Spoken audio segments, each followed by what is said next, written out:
he may give or may not give to any of his relatives.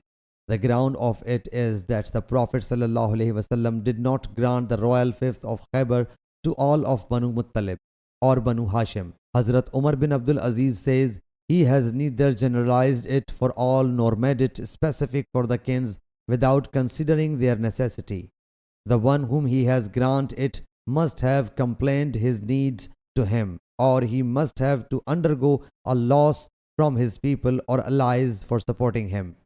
Hazrat Jabir bin Mut'im radiyallahu anhu reports, I and Hazrat Usman radiyallahu anhu went to Allah's Apostle sallallahu alaihi wasallam and said, O Allah's Apostle sallallahu alaihi wasallam, you have granted Banu Abdul Muttalib the wealth, but ignored us, whereas we and they are alike in your view.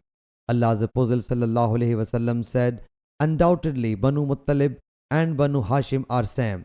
The other narration adds only that Hazrat Jubair radiyallahu anhu said, the Prophet sallallahu alaihi wasallam did not give Banu Abd Shams and Banu Nawfal their share.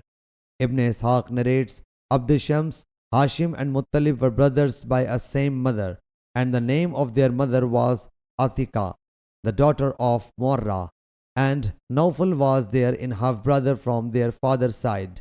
Sahih Bukhari Hadith number 3140.